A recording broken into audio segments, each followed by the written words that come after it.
Baik, Assalamualaikum warahmatullahi wabarakatuh.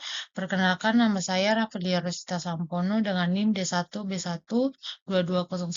Di sini saya akan menjelaskan tentang materi saya yaitu ruang lingkup teknologi sediaan padat terhadap sediaan farmasi. Baik, yang pertama kita perlu mengetahui apa itu sediaan padat. Jadi sediaan padat ini dia merupakan salah satu bentuk pengolahan obat yang paling umum dan luas digunakan dalam dunia farmasi. Berbagai macam bentuk sediaan padat memberikan fleksibilitas dalam memberikan dosis obat kepada pasien, menjaga stabilitas bahan aktif, serta memberikan kemudahan dalam penyimpanan dan pengangkutan. Selanjutnya adapun jenis-jenis sediaan padat. Yang pertama itu ada tablet. Jadi tablet ini dia bentuk sediaan yang paling umum dibuat dengan menekan bahan aktif dan eksipien, contohnya tablet aspirin. Yang kedua itu kapsul. Nah, kapsul ini dia obat yang diisi dalam cangkang gelatin keras atau lunak, misalnya kapsul vitamin E. Yang ketiga itu serbuk atau powder. Obat dalam bentuk partikel halus sering digunakan untuk dilarutkan sebelum dikonsumsi seperti Oralit. Selanjutnya untuk keuntungan dan kerugian semi padat. Di sini saya menggunakan serbuk. Jadi serbuk itu keuntungannya itu serbuk lebih mudah terdispersi dan lebih larut daripada sediaan yang dipadatkan. Yang kedua itu anak-anak atau orang tua yang sukar menelan kapsul atau tablet lebih mudah menggunakan obat dalam bentuk serbuk. Yang ketiga itu masalah stabilitas yang sering dihadapi dalam sediaan cair tidak ditemukan dalam sediaan serbuk. Untuk kerugiannya itu tidak tertutupnya rasa dan bau yang tidak enak seperti pahit, sepet, lengket di lidah dan amis. Yang kedua itu terkadang menjadi lebih lembab atau basah pada penyimpanan. Selanjutnya untuk preformulasi sediaan padat. Jadi studi preformulasi adalah tahapan awal dalam pengembangan sediaan obat, bertujuan mengidentifikasi karakteristik fisik dan kimia zat aktif dan eksipien.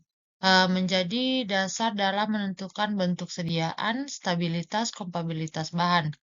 Karakter fisiknya itu ada organoleptik, pengamatan warna, bau, rasa, dan bentuk mempengaruhi penerimaan pasien dan penampilan sediaan. Yang kedua itu karakteristik bulk, yaitu seperti menilai ukuran partikel, bentuk, dan luas permukaan. Pengaruh pada kecepatan disolusi, aliran serbuk, dan pencampuran. Yang ketiga itu analisis kelarutan. Kelarutan dalam berbagai pelarut, termasuk air dan pelarut organik, penting untuk prediksi bioavailabilitas dan desain formulasi. Yang keempat itu studi stabilitas, yaitu meliputi uji pada suhu dan kelembapan tinggi, cahaya, yang kondisi ekstrim. Tujuannya itu menentukan kestabilitas zat aktif eh, selama penyimpanan. Selanjutnya untuk karakteristik kimia itu ada beberapa. Yang pertama itu hidrolisis, yang kedua itu oksidasi, yang ketiga itu fotolisis, yang keempat itu polimerasi, yang kelima itu raseminasi, sama yang keenam itu dekomposisi oleh enzim. Selanjutnya untuk sifat-sifat serbuk dan evaluasinya.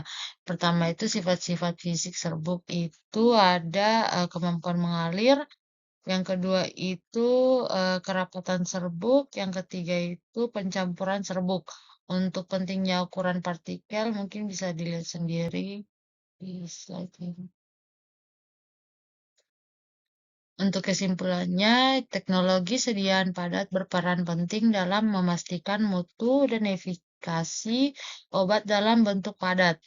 Penguasaan prinsip dasar formulasi, pemrosesan bahan, serta teknik produksi seperti pencampuran, granulasi, dan kompresasi sangat menentukan kualitas produk akhir. Selain itu, penerapan evaluasi mutu yang tepat dapat setiap tahap menjamin stabilitas dan biofabilitas obat. Dengan demikian, TSP ini menjadi dasar penting dalam pengembangan obat yang aman, efektif, dan dapat diterima oleh pasien. Baik, terima kasih atas kesempatan yang telah diberikan oleh saya. Mungkin itu saja hasil presentasi dari saya. Kurang dan lebihnya saya mohon maaf. Saya tutup dengan wassalamualaikum warahmatullahi wabarakatuh.